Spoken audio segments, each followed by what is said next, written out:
the only remedy to past discrimination is present discrimination. 3, 2, 1, move.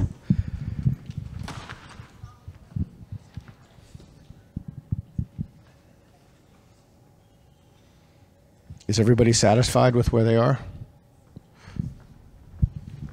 Tell me why you slightly disagree. I slightly disagree. I think because I'm Christian, so I do think there's importance in forgiveness. And I mean, I'm Armenian. I guess you're Armenian. Good. Extra credit, son. I give you extra credit. Extra credit? That's how we go. That's how we do it. So I understand, like, from my religious perspective, I do believe that the only way that we can move past, as a people, move past the genocide. And it seems like you're from an older generation of Armenians, so it seems like one of your parents or grandparents came here directly from the Both, right? both. So then you know how it is. I mean, it affects Armenians very strongly, but at the same time, I don't think it's a healthy way for us as a people to move past it through like hatred, or I think resentment is really what would hold us back. But then again, the reason I don't go to strongly disagree. Yeah, I was going to ask you that. Why not? Because I feel like the question is in a certain way where, I don't know, the question is just like seems a little bit loaded. So Okay, that's fair. That's someone said the other question that we had was loaded. So I think that's a fair. I know because I do the same thing, so. Well, I'm gonna tell you a non-secret at the very end. Okay. Why are you on this line? I guess I'm on this line just because of the implication of the question. Like overall, I think the word discrimination seems like a nasty word, so I moved a little bit to disagree. But I'm not really sure what capacity discrimination is in this question. Like what capacity of discrimination are we referring to? So I wouldn't strongly disagree or agree with anything that I didn't fully understand. Okay. So you disagree with the sentiment of the question? I suppose so, yeah. Okay. I mean, it's purely emotional. Okay. No, that's totally reasonable. Strongly disagree. Tell us why, son. Because, I mean, it depends on what you mean by solution, right? Because if you want the solution to be equality of opportunity, right, which is what I want. Let me read the question again, because the only remedy. Remedy. Okay. Yeah, remedy. So if you want the end state that you're getting to be equality of opportunity, then if you continue to discriminate, then the kind of like resentment or whatever, then the state that you get to is not going to be like a natural equality of opportunity state. Right. Whereas if you, in this case, I think the original reference is racial like inequality, but then you recognize the quotation. Yeah, it's a Kendiism. If you remove like all the barriers and you actually make it like equal opportunity, then even if the starting position is this kind of inequality, then over time it will eventually theoretically equal out. But then you could theoretically like speed that up by discriminating, but then when do you stop discriminating? At what point, like, right. And then the people who you discriminate against, well, then they want it the other way, right? Then they want more discrimination to resolve their discrimination. So I think the only like long-term solution is to just remove all of this discrimination possible. Okay, so he gave something away, the same thing as the other question that I told you I was going to tell you something at the end, but he gave it away.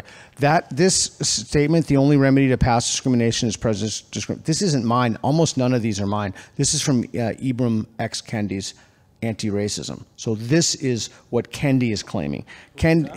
He's one of the primary anti-racist educators in the United States.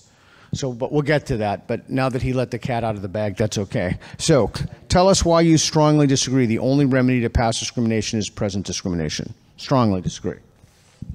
So I'm a firm believer in, like, my ethical stance is actually that, like, the whole eye for an eye, tooth for a tooth kind of stance. I strongly disagree with that. I think that doing the same bad thing to another person that, like, they did to you is completely unethical. And I think that someone thinking that they have the authority also after something has happened to treat another person with discrimination or something negative is unethical. So that's why I strongly disagree with this. Okay, so but what if we took it out of the realm of the individual and put it in the realm of public policy? So if we knew, for example, certain groups of people like African Americans or Native Americans, what have you, have been discriminated against, the way to fix that is to discriminate against people who don't have oppression variables and give them jobs or opportunities or reparations or something.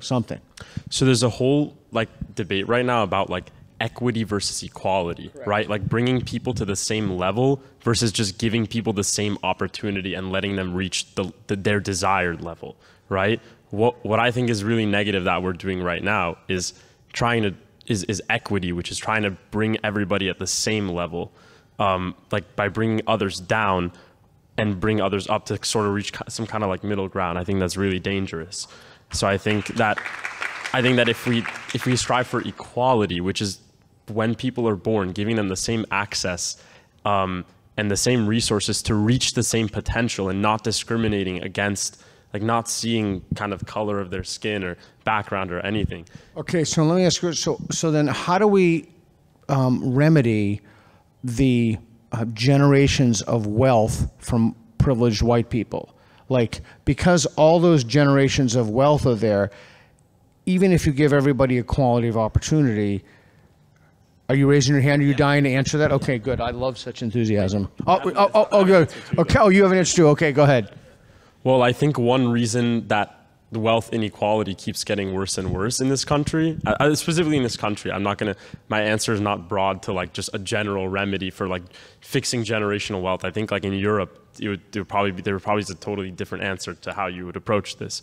But I think in America, one issue that we have is that we export a lot of jobs that could maybe bring more of a middle ground to other countries. Like we send a lot of corporate jobs or just manufacturing jobs to China, to India. We've become more of a country where making money just at this point is moving money, but you make money by moving money around rather than actually being the sole kind of, like by being the person who's doing the job, who's like doing the kind of dirty work. Like you see there's this trend of more, like at the top of companies, you no longer really see the CEOs being PhDs, like, or engineers or stuff. You see them being BAs. Okay, so relate that to the only remedy for past discrimination is present discrimination.